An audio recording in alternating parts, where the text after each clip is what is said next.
Hello everyone, welcome back to the channel. Firstly, I would like to tell you that अभी UGC net का exam बहुत ही जल्दी conduct कराया जाएगा bye NTA and हमारे पास अब हार्डली 10 से 12 दिन बचे हैं।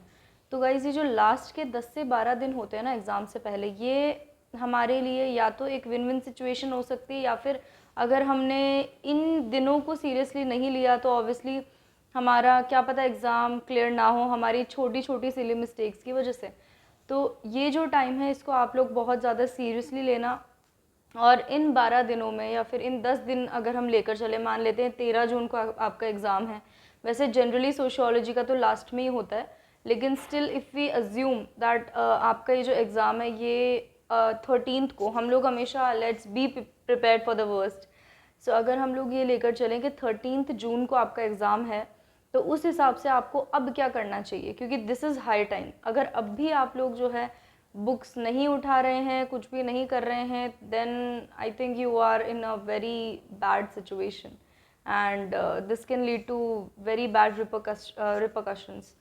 सो इसीलिए अब भी सीरियस हो जाओ, और ये 10-12 दिन भी अगर अच्छे से आपने यूटिलाइज़ कर लिए तो डेफिनेटली आपका एग्ज़ाम क्लियर हो सकता है। Nobody can stop you.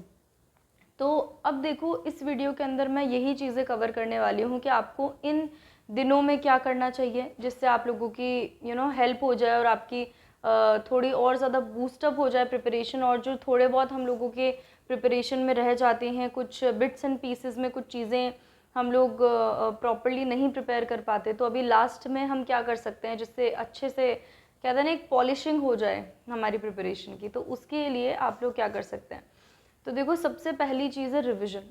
आप लोग जो है स्लॉट बना लीजिए कि मतलब कैसे आपको अपनी यूनिट्स को डिवाइड करना है, कैसे कैसे रिवाइज करना है। सबसे पहले आपको स्टार्ट करना है जो सबसे हार्ड, जो आपको लगती हैं चीज़ें, कहते हैं ना ईट द फ्रॉग्स फर्स्ट, यानी कि जो सबसे हार्ड चीज़ें हैं उसको आप ले लीजिए और उनको रिवाइज करना स्टार्ट कर दो। डेफिनेटली आपने मेरा लास्ट वीडियो देखा होगा और उसके अंदर मैंने आपको बताया था कि प्रीवियस ईयर के पेपर्स आपको सॉल्व करने हैं और फिर आपको उसके नोट्स बनाने हैं। ठीक है, तो अब आपको वही चीज़, वो जो आपने नोट्स बनाए थे अपनी प्रिपरेशन में, वो ही आपको यहाँ पे जो है यूज़ करने हैं और उनको रिवाइज करना है।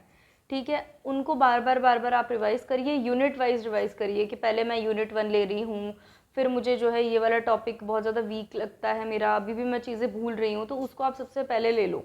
और फिर जो इजी यूनिट्स हैं उनको आप बाद में आराम आराम से रिवाइज कर सकते हो, क्योंकि ऑलरेडी आपको आती हैं वो चीज़ें। ठीक है, अब दूसरी चीज़ है कि प्रीवियस ईयर के जो पेपर्स आपने सॉल्व करे थे उसके अंदर कुछ ऐसे क्वेश्चंस आपने मार्क करे होंगे जो कि बहुत ही ज़्यादा आपको टफ लगे, या फिर काफ़ी आपको लगा यार काफ़ी ट्रिकी है। उनको एक बार देख लो। ठीक है, उनको देख लो कि अच्छा, अगर इस लेवल का अगर कोई क्वेश्चन आ जाए तो आपको मतलब बहुत ज़्यादा एकदम से टेंशन वाले फेज़ में ना आ जाओ आप आपके एग्ज़ाम टाइम के अंदर।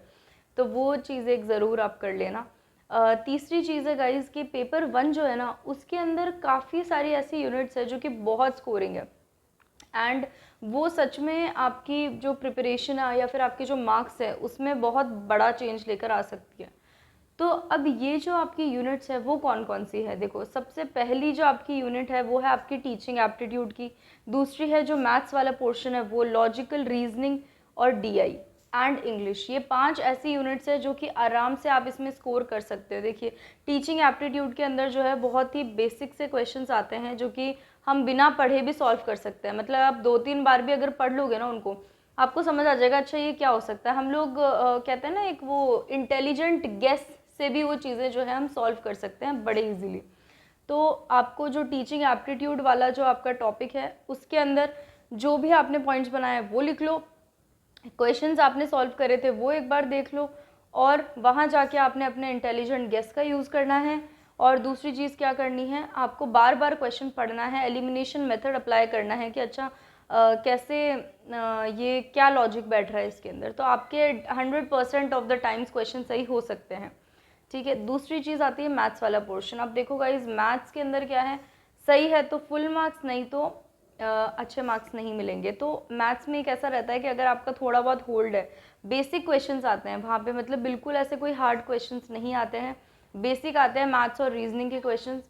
तो आप आराम से टाइम देकर इत्मीनान से कुछ क्वेश्चंस अभी भी आप सॉल्व कर लोगे ना, आपको काफ़ी कॉन्सेप्ट्स क्लियर हो जाएंगे। हाँ, क्योंकि पेपर सॉल्व करने से क्या होता है, हम ट्रिक्स सीख जाते हैं। तो आप अगर ये बार बार सॉल्व करेंगे मैथ्स के क्वेश्चंस, रीजनिंग के क्वेश्चंस, तो it will definitely give you a boost. And वहाँ पे अगर ये आपके मार्क्स आ गए ना, फुल ऑन फुल आ गए, तो यहीं से आपके आधे कितने सारे मार्क्स तो आपको यहीं से मिल गए। तीसरी चीज़ होती है इंग्लिश कॉम्प्रीहेंशन। देखो the trick is, English comprehension में एक भी क्वेश्चन गलत नहीं करना है आपको, एक भी क्वेश्चन नहीं।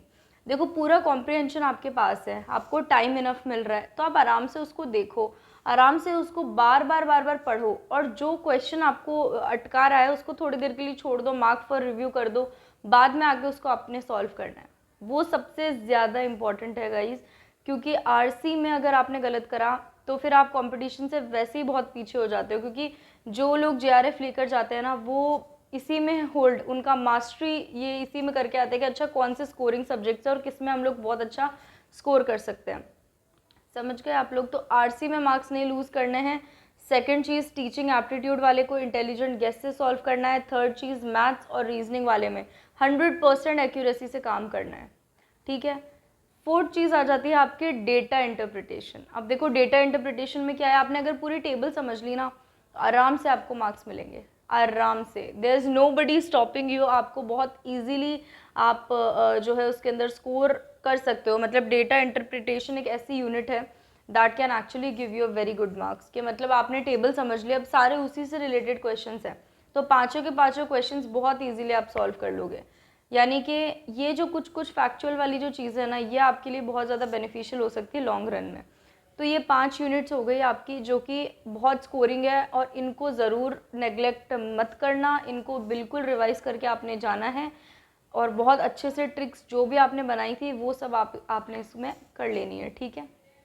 अब सेकंड पार्ट होता है जो कि थ्योरी रिलेटेड है, कंसेप्चुअल है, जिसमें बहुत थ्योरी है, बहुत सारे नोट्स हो जाते हैं, सब कुछ हो जाता है। उसको देखो थोड़ा सा स्मार्टली करना, सब कुछ रिवाइज करने नहीं बैठ सकते आप लोग, तो इसलिए जो बहुत ज़्यादा इंपॉर्टेंट है ना, उन चीज़ों को लो और बस उनको रिवाइज करके जाओ। जैसे कि अगर एनवायरनमेंट पढ़ रहे हो तो जो प्रोटोकॉल्स होते हैं, जो एक्ट्स होते हैं, या फिर कौन कौन से एंडेंजर्ड स्पीशीज़ है, कुछ भी इस टाइप के जो भी क्वेश्चंस थे वो आपने करने हैं। प्रीवियस ईयर से आपको अंदाज़ा लग गया होगा ऑलरेडी कि कौन सा पार्ट ज़्यादा इंपॉर्टेंट है, तो वैसे ही आपने जो है देखना है कि अच्छा ये वाला ज़्यादा इंपॉर्टेंट है तो मैं इसको कवर कर लूँ। फिर उसके बाद कम्युनिकेशन वाली यूनिट्स हो गई, आईसीटी हो गई, हायर एजुकेशन हो गई, रिसर्च एप्टीट्यूड, इस तरीके की बहुत सारी ऐसी यूनिट्स है जो बहुत कंसेप्चुअल बेस्ड है। आपने जब फर्स्ट टाइम पढ़ी होगी तो डेफिनेटली अच्छे से पढ़ी होगी, अब आपने करना है रिवाइज और बस ब्रशअप करने हैं वापस से अपने कॉन्सेप्ट्स, ठीक है। इन यूनिट्स के अंदर हमने ऐसे करना है। अब ये सारा अपना हो गया पेपर 1 का। अब पेपर 2 जो सोशियोलॉजी है ना, उसके अंदर मैं कहूँगी थिंकर्स रिवाइज करके जाए आप सारे। थिंकर्स एक ही मतलब 1 घंटे में फटाफट सबके जो है आप ये देख लीजिए किसके कौन से कॉन्सेप्ट्स हैं। जो थिंकर वाला पोर्शन है ना वो भी कवर कर लेते हैं ना अपन, तो काफ़ी क्वेश्चंस अपन निकाल लेते हैं, क्योंकि ऑलमोस्ट पूरी सोशियोलॉजी थिंकर्स के ऊपर ही है, उन्हीं के सारे कॉन्सेप्ट्स के ऊपर है। तो सारी चीज़ें जो है उसके अंदर से आप मेनली कवर कर लेते हो, और बाकी जो भी यूनिट्स के नोट्स आपने बनाए होंगे they will be definitely beneficial for you, right. तो वो आप ज़रूर करें। अपने मास्टर्स में जो आपने नोट्स बनाए थे, शॉर्ट नोट्स बनाए होंगे, जो भी जितना भी मटेरियल है एक बार सारा देख लो।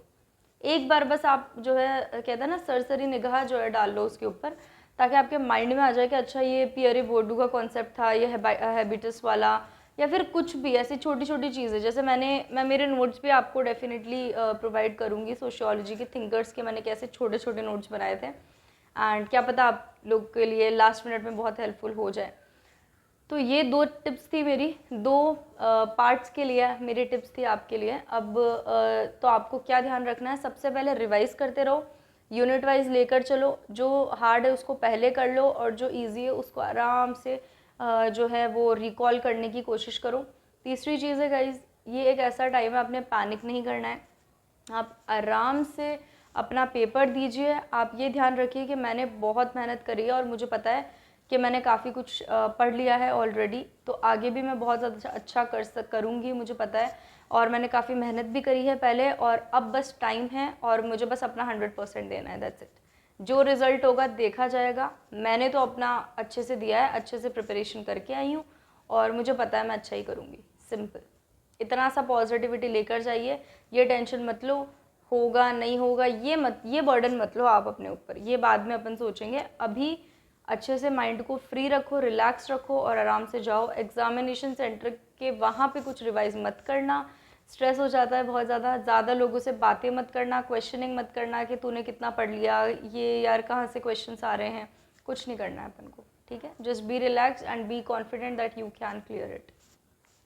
लास्ट में मुझे ये बताना है कि पेपर 1 की जो क्रैश कोर्स मैं सोच रही हूँ कि हर एक यूनिट के ऊपर आधा घंटा या 1 घंटे के अंदर जो भी मुझे इंपॉर्टेंट टॉपिक्स लगते हैं वो मैं थोड़ा सा कवर कर लूँ आप लोगों के लिए, ताकि ये लास्ट मिनट रिवीजन आपका हो जाए। और मे बी जो भी बच्चे स्टार्ट भी कर रहे हैं प्रिपरेशन, तो उनको एक आइडिया मिल जाएगा कि अच्छा हर एक यूनिट में क्या क्या चीज़ें आती है, ठीक है। तो ये मैं सोच रही हूँ कि एक लेक्चर सीरीज़ लेकर आऊँ इसके ऊपर, एंड जल्दी वील जस्ट स्टार्ट। एंड मैं ज़रूर अपलोड करना अब स्टार्ट कर दूँगी for your paper 1 specifically. Sociology के लिए I definitely give you the notes जो मैंने बना रखे हैं, स्निपेट्स जितने भी हैं उनको एक कंपाइल करके, and then I will just upload so that it is beneficial for you, ठीक है। So all the best guys, and I wish you guys come by with flying colors, and may you achieve what you are striving for. Thank you so much for watching the videos. Please like, share and subscribe so that it will actually motivate me to make more videos further. Thank you so much.